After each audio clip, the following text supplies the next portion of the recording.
أعوذ بالله من الشيطان الرجيم. بسم الله الرحمن الرحيم. الحاقة ما الحاقة وما أدراك ما الحاقة. كذبت ثمود وعاد بالقارعة. فأما ثمود فأهلكوا بالطاغية. وأما عاد فأهلكوا بريح صرصر عاتية. سخرها عليهم 7 ليال و8 أيام حسوما فترى القوم فيها صرعا كأنهم أعجاز نخل خاوية. فهل ترى لهم من باقية. وجاء فرعون ومن قبله والمؤتفكات بالخاطئة. فعصوا رسول ربهم فأخذهم أخذة رابية. إنا لما طغى الماء حملناكم في الجارية لنجعلها لكم تذكرة وتعيها أذن واعية. فإذا نفخ في الصور نفخة واحدة وحملت الأرض والجبال فدكتا دكة واحدة. فيومئذ وقعت الواقعة. وانشقت السماء فهي يومئذ واهية. والملك على أرجائها.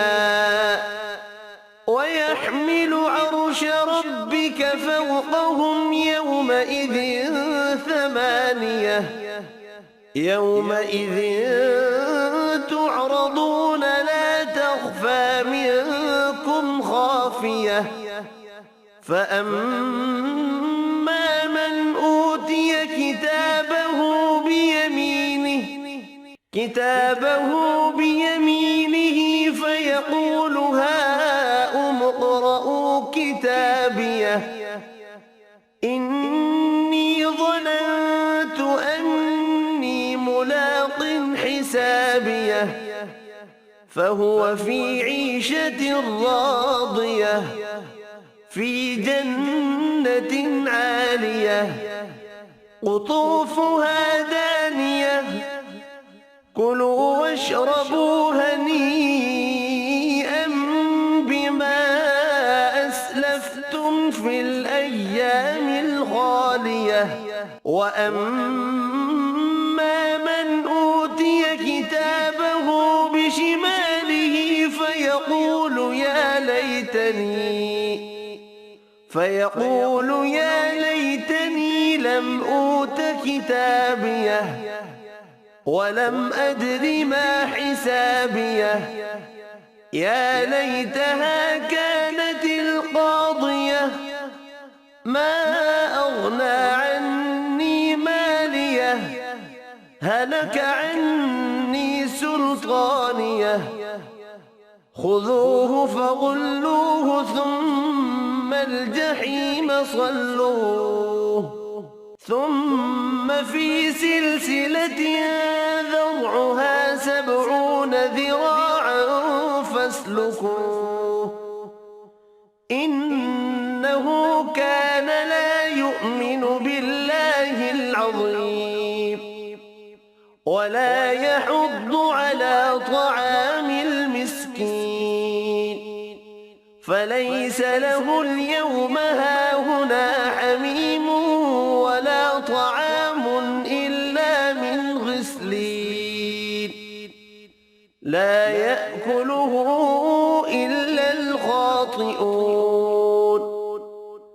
فلا أقسم بما تبصرون وما لا تبصرون إنه لقول رسول كريم وما هو بقول شاعر قليلا ما تؤمنون ولا بقول كاهن قليلا ما تذكرون تنزيل من رب العالمين ولو تقول علينا بعض الأقاويل لأخذنا منه باليمين ثم لقطعنا منه الوتين فما منكم